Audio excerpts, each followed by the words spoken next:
Well, this is a video that I didn't think I'd have to make, well, at least not so soon, but here it is. So guys, as the title of the video suggests, we had some problems at the dyno.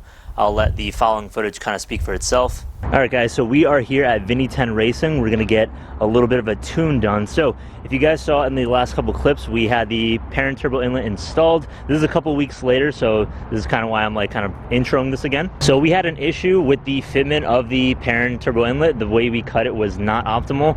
The clamps kept popping off. So basically when you do cut this, you have to make sure that you cut it specific to how your intake is set up. So you guys know that I have the Mishimoto Racing intake, so you had to cut it specific to how that pipe is set up. I made a stupid mistake, a costly mistake, so I didn't cut it properly, and then I ended up having to get another one just to kind of get the fitment right again. But this time we have it down. We actually put 2 clamps on, make sure that it's secured. We actually went on a run yesterday to Bear Mountain, no issues there. The clamp didn't pop off, we didn't have any issues, so we're looking good. So we're not looking to make any big power. Since we were last here, since we got last tuned, the changes that we made were the Perrin turbo inlet, the Tomei exhaust.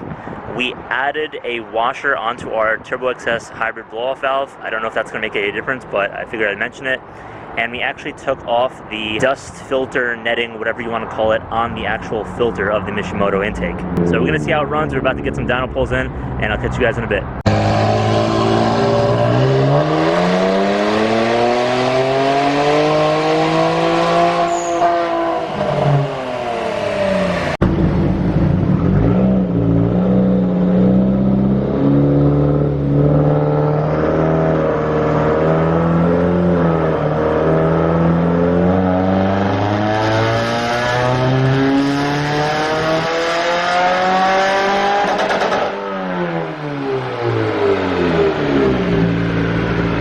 Alright guys, so I've kind of learned from experience to not get too excited about the dyno pulls because it is a CVT, and you guys know these cars don't make too much power, but Steve has actually changed the way that he tunes CVTs. He's had a little bit more experience with them recently, and he's been making a couple changes to make them flow a little bit better. So after the first 3 pulls, we're getting 270 wheel horsepower, and that's on 15 pounds of boost. When previously on our last tune, we had about 21 to 22 pounds of boost, and that was hitting 280. This just goes to show that the turbo inlet definitely was the problem. I'm gonna go ahead and throw the dyno chart on screen right now so you guys can see what I'm talking about. So in this chart, you can see that the boost curve is actually slowly creeping downward, and that might have been indicative of a leak. So I think I was pretty correct about what I thought about the stock turbo inlet being cracked. So assuming that that was the issue and it is cracked, and looking at the current dyno chart, it looks like we made the right install. So we're gonna go ahead and give it a couple more pulls, see what the final numbers are, and I'm actually pretty damn excited because this is looking to be a lot better. I think he's also gonna be I think he's also gonna be tweaking a little bit with the torque, keeping the torque lower because that's what our transmission likes, even though we have the built torque converter. But we're gonna see if we can keep the torque a little bit lower and keep the horsepower a little bit higher.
is actually later on in the week. We actually had an issue with our Grimmspeed boost controller, which is right over here. So we actually got it replaced. We got a brand new one, and hopefully things go smoothly. We're about to head over to Vinny 10 to do another retune.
So as you guys just saw, we did a bunch of pulls on the dyno, and nothing really came of it. So whenever my tuner tried to adjust the boost level, it didn't actually react at all, and it wouldn't make any more power. So we were sitting at, I think, around 15 pounds of boost, and it was making around 270 horsepower, which is pretty damn good, because previously we were making 280 on 22.5, so that's pretty significant.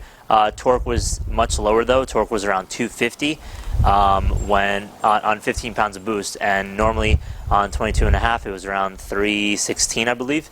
But whenever my tuner tried to adjust the boost, nothing would really happen. So what we thought it was, we thought that the Grimmspeed boost control solenoid was the issue. So I went ahead and purchased a new one. I installed it. He was able to kind of configure it from the access port or from like his laptop to be able to tune it, so it was responding, so it fixed that issue. So unfortunately the car didn't make any more power, so it had to be a little bit of a deeper issue. At first we discussed the turbo. They went ahead and kind of opened it up to see what's going on. There is a lot of play in my turbo. I don't know which component exactly. I wasn't there to see it. I don't know if it's the actuator or something wrong with the turbine or something like that, who knows, but there is an issue with it, so that will eventually need to be replaced. The biggest issue, and I know a lot of you guys are thinking it's the transmission's actually been pretty damn good. They did a compression test on the motor, and it turns out that it failed with flying colors. I think they said that one of the cylinders had like a normal compression rating of like 190 or somewhere there, and another one had around 95. I don't remember exactly the full details of what each cylinder's compression was. I just got off the phone with them, but I also got off the phone with Subaru of America and a bunch of different people to kind of answer some questions. But yeah, so basically we did the compression test. I don't know how many of the cylinders were messed up or weren't kind of posting a good compression, but pretty much all signs point to a bad engine, which really sucks. So obviously my tuner suggested that we throw in an IEG stage block, either a 1 or 2 or something like that. That's something that I really don't want to do right now. I don't want to spend $4,000 on a motor as well as a turbo, because they said that the turbo does have a lot of play, so it would still need to be repaired, along with labor costs, so it's going to end up being a huge money pit in such a short amount of time. I mean, let's be real, it already is a money pit, but like, I don't want to spend that much in such a short amount of time. The big issue with that is that this is my daily driver, and they can't get me in for the motor swap, even if I wanted to do it, until January of 2021, which I can't do. So I went a different path. I went ahead and looked at the powertrain warranty that Subaru has. It's a 5-year, 60,000 mile warranty. So my car is at 4 years, or it's going on 4 years, and it's at 41,000 miles. Now in that warranty section, Subaru states that if there's any sort of unauthorized parts that have caused, were a direct cause of that failure, then your car is not covered if those parts cause the failure. If they can't prove that it caused the failure, then you are granted a new engine block, or I'd be granted a new engine block. So I called Subaru of America. I told them my situation. I explained to them about their, their warranty, and they told me that the only way that they could be proven or not if my modifications caused the engine failure would be if I brought it to a Subaru retailer. They had to take it apart and kind of confirm whether or not the parts that I installed were the issue or not. So I called my local retailer. They told me that I could bring the car in a couple days. I'd have to leave it there. They'd have to look at it, inspect it and everything, and kind of make that call. If I can get a new engine block, that would be great. We could just throw it on. It would be covered, and then maybe later on down the road, if I need a stage block, I can do that. But at least for now, I would have to pay for the turbo. So what's going to happen is I'm going to go pick up the car tomorrow from my tuner. I can drive it back here, so it's like, it's kind of drivable-ish. They advised me to store it and not drive it, or else I can further damage the internals of the engine. But yeah, I'm basically going to bring it back here tomorrow, which is Friday, and then on Monday, I'm going to bring it to Subaru. They're going to take a look at it. I have to drop it off. Who knows how many days that's going to take, maybe like 2 or 3 days, something like that. While it's there, there's actually 2 open recalls, so that'll be great too. Something with the airbag, and I can't remember what the other one is. It's like there's some nut that might be loose, and it could cause like a leak in the exhaust, something like that. So we're kind of killing 3 birds with 1 stone right there. But I really, really hope that the block can be replaced by them, and that I don't have to get a stage block anytime soon. To be honest, even if I had to get the stage block right now, and Subaru didn't cover me, I can't do it anytime soon. So the car would literally be sitting for months, which is going to really, really suck. Now, I was trying to do a lot of research to see what cars have experienced these sort of failures. I did find a Reddit thread and a couple other posts where the FA20DITs in the WRXs, some of them had failed, whether they were stock configuration, stage 1 or stage 2. I know some of them that have failed at 30,000 miles on a stock configuration, so whether that was poor maintenance or whatever could have caused that, who knows. Maybe some people just get lucky, maybe some people get unlucky. In my case, being a little bit unlucky. I've been very good with the service schedule, like maintaining it and everything, so like I've actually done a lot of things before they were even needed.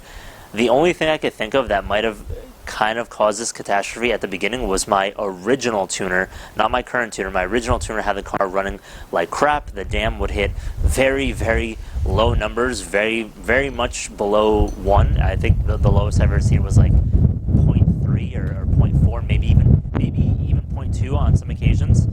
So it was really, really bad. But I want to know how many of you out there, whether you have a SJ Forester XT or a 2015 Plus WRX, how many of you guys have experienced engine failure, what stage you're on, and what you did about it, whether you went through Subaru, whether you just bit the bullet and got a stage block, or kind of figured out like what your solution was to it. We all know that when you're into modding your car, this kind of stuff is going to happen, especially if you have a full bolt-on car that's not meant to really be full bolt-on, like it's a family SUV, like I acknowledge that, but the fact that it has only 41,000 miles with a very strict and well kept up maintenance schedule is kind of crazy to me.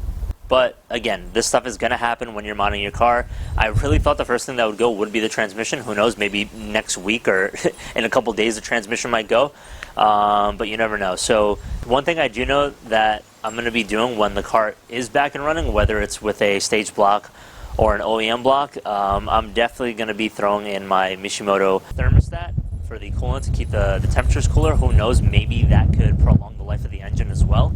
I really don't know. It's going to keep it at 165 degrees as opposed to where it normally likes to sit at, which is like above 190. So kind of similar to the Mishimoto CVT cooler that I put on, so it's going to keep the temps like around like 25 to 30 degrees lower.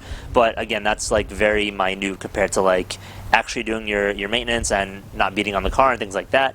But yeah, I don't want to make this video too long. I could literally sit here and talk about so many different things about this situation, but it is what it is. I'm okay with it. It just really sucks sometimes, but I'm going to keep you guys posted. I'm going to keep you guys posted on exactly what happens, what kind of route I decide to go with, what Subaru says, and we'll go from there. So again, guys, if you haven't subscribed already, go ahead and subscribe, like, comment down below. Please let me know what your experience is if you've had either a buddy or you yourself have experienced engine failure with the FA20DIT. And I'll see you guys in the next video. Take care now. Peace.